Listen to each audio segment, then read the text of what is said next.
Y es el momento de la señorita Ivana Lapiana. Sí, hoy lo voy a dedicar, si me lo permitís, a Beatriz Hernández. Anda, Ah, bueno, venga. Sí, a ella porque le gusta esto del coleccionismo, esas cosas pasadas, del pasado, ¿no? Pero también a todos los amantes de los cómics, porque hoy vamos a hablar de cómics. Hacemos un poquito de historia, porque los cómics sí que tienen muchísima historia, pero yo he querido hacer un resumen muy, ¿cómo decir?, resumido, porque no tenemos tiempo.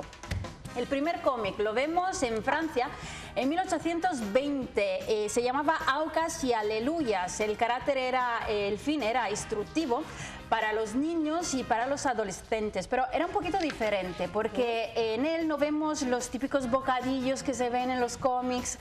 Qué bonitos, es que son preciosos. Así que no lo inventamos los españoles, el cómic. No, pero espera un momento. Oh, tampoco lo podéis inventar todo vosotros. No, que yo tenía la... Pero bueno, y que sí, Ivana, sí, que bueno, francés. El cómic es francés.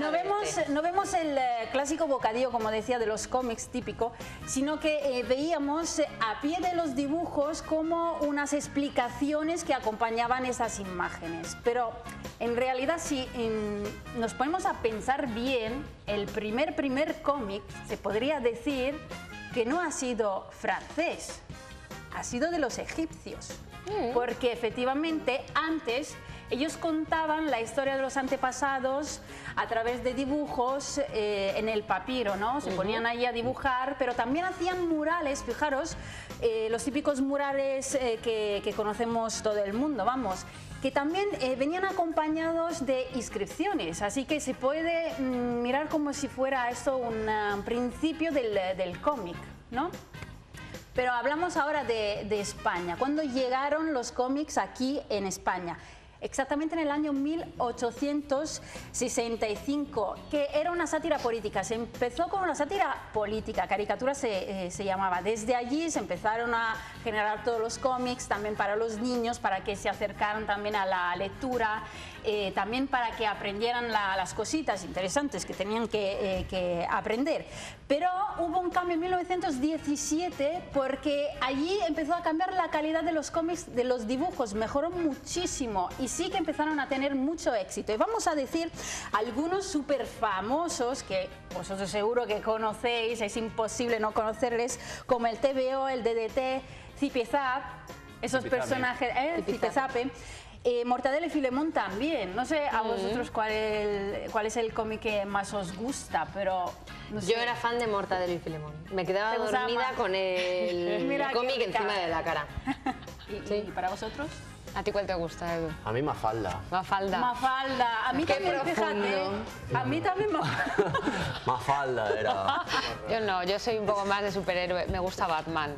Bueno, los cómics de Batman me encantan, lo reconozco. No, la verdad es que ha hecho también la peli. Historia también. Luego la peli. Que es como muy cómic. Oye, que esto habla de Valladolid. Hablamos ahora de Valladolid, ¿no? Venga. Porque yo quiero destacar uno en especial, que es el Guerrero del Antifaz, ¿no? Sí, que es vallisolitano 100%. ¿Quién no lo sabe? Además. Es verdad. Poca gente, tú dices poca que gente lo sabe, sí, que el Guerrero del Antifaz gente. es vallisoletano. Sí. Pues lo vamos a contar nosotros. El Guerrero del Antifaz era de Manuel Gago García, vallisoletano de pura cepa, pero efectivamente nació aquí en Valladolid, pero se fue a vivir entre Madrid y Albacete. Pero tenía tanto talento este chico que le llamaron hasta de Valencia para trabajar como dibujante fijo y guionista de los cómics. Pero su primer cómics lo publicó cuando tenía solo 17 años y el primero fue El espíritu de la selva.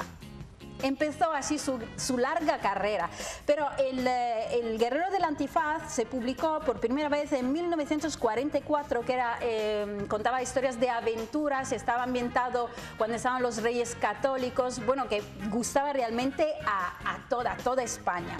Y en 1966 decidió, porque a lo mejor estaba cansado, decidió abandonar el mundo del cómics, pero como se le quedó así el gusanillo, dijo, bueno, voy a volver. Y volvió en 1973 otra vez en Valencia y volvió a publicar El Guerrero del Antifaz, que tuvo un éxito increíble en 1978, que por lástima se quedó inconcluso porque murió en 1980.